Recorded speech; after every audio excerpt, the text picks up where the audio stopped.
Hello guys, welcome to my channel crack bio. आज हम बहुत एक्साइटिंग टॉपिक देखेंगे, इरिथ्रोब्लास्टोसिस फेटालिस, जो नीट बहुत बार क्वेश्चन पूछता है और ये एनसीईआरटी में भी दिया हुआ है। तो चलिए इसको पढ़ते हैं, होता क्या है। तो पिछले वीडियो में हमने देखा था कि आरएच फैक्टर क्या होता है, ब्लड ग्रुपिंग क्या होता है। तो ब्लड ग्रुपिंग क्या है, जैसे A positive, B positive, O negative, B negative हम बोलते हैं। तो हमने बताया था कि क्यों बोलते हैं और कैसे डिसाइड किया जाता है, ठीक है। तो उसी का एक केस है। अगर आप पढ़ना चाहते हो तो मेरी पिछली वीडियो देख लो। अभी स्टार्ट करते हैं इरिथ्रोब्लास्टोसिस फेटालिस, ठीक है। तो इसमें क्या होता है कि मैं एक आपको कहानी की तरह सुनाता हूँ। सपोज एक माँ है, ठीक है। वो माँ एक बच्चे को जन्म देती है। तो होता क्या है कि हम एक केस ले लेते हैं कि माँ जो है वो नेगेटिव है, आरएच नेगेटिव है, ठीक है। अब वो कुछ भी हो सकती है, A negative, B negative, O negative, कुछ भी हो सकती है, ठीक है। और उसका बेबी जो है, जो अभी उसके वोम्ब में ही है, अगर कॉमन भाषा में बोले तो जो उसके पेट में ही है, वो क्या है कि पॉजिटिव है। अब वो कुछ भी हो सकता है, A positive, B positive, O positive, A B positive, कुछ भी हो सकता है, ठीक है। मतलब कि वो आरएच पॉजिटिव है, ठीक है। तो होता क्या है कि जब वो वोम्ब में होता है, मतलब कि जब वो फीमेल जो है वो प्रेग्नेंट होती है, प्रेग्नेंट फीमेल होती है, तो उस टाइम पे फीमेल और उसका फीटस, ठीक है, फीटस जो उसके पेट में है, तो उस टाइम पे होता क्या है कि इस फीटस का ब्लड और ये प्रेग्नेंट फीमेल का ब्लड आपस में आपस में मिलता नहीं है, ठीक है। मतलब कि ये प्लेसेंटा से बिल्कुल सेपरेटेड होते हैं। प्रेग्नेंट फीमेल के ब्लड अलग होते हैं और फीटस के ब्लड अलग होते हैं।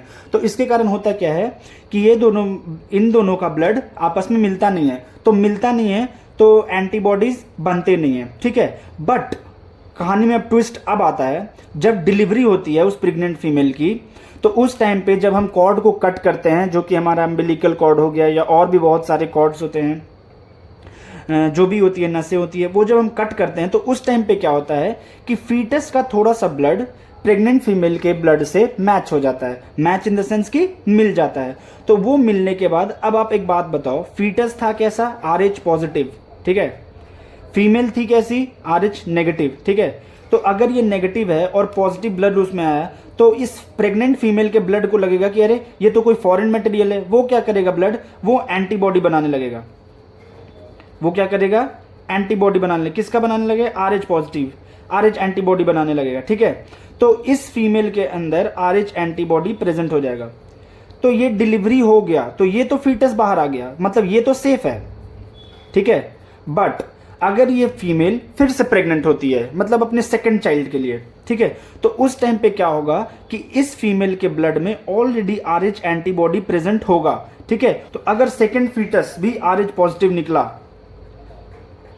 तो क्या होगा, इन दोनों का ब्लड मैच होगा। और इन दोनों का ब्लड अगर मिक्सअप हुआ, अगर थोड़ा सा भी प्रेग्नेंट फीमेल का ब्लड इस फीटस में लीक हुआ, ब्लड लीक, तो फीमेल के ब्लड में कौन प्रेजेंट है, आरएच एंटीबॉडी।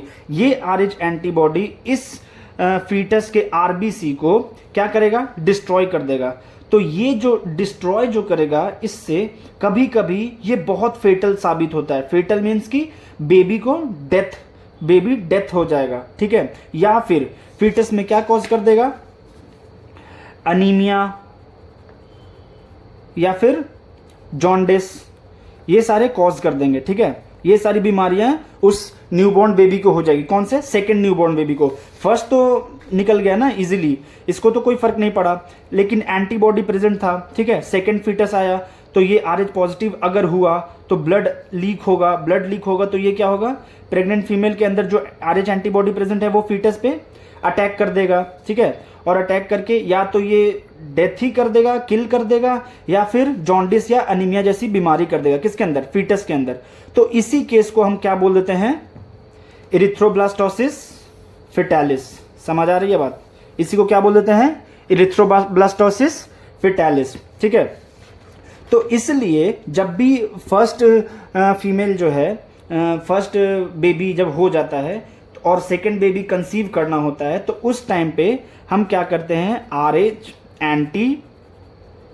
आरएच एंटीबॉडी हम प्रेग्नेंट फीमेल में इंजेक्ट कर देते हैं। उससे क्या होता है कि वो एंटीबॉडी को क्या कर देता है, न्यूट्रलाइज कर देता है। न्यूट्रलाइज कर देता है तो जो सेकेंड बेबी है वो इजिली बाहर आ जाता है। तो ये रहा आज के लिए। अब चैप्टर को आगे बढ़ाएंगे अगले वीडियो में। अगर कुछ भी डाउट रहा, कुछ समझ नहीं आया हो, तो आप कमेंट बॉक्स में कमेंट पूछ सकते हैं। अगर वीडियो पसंद आई हो तो वीडियो को लाइक करें और चैनल को सब्सक्राइब करें। धन्यवाद।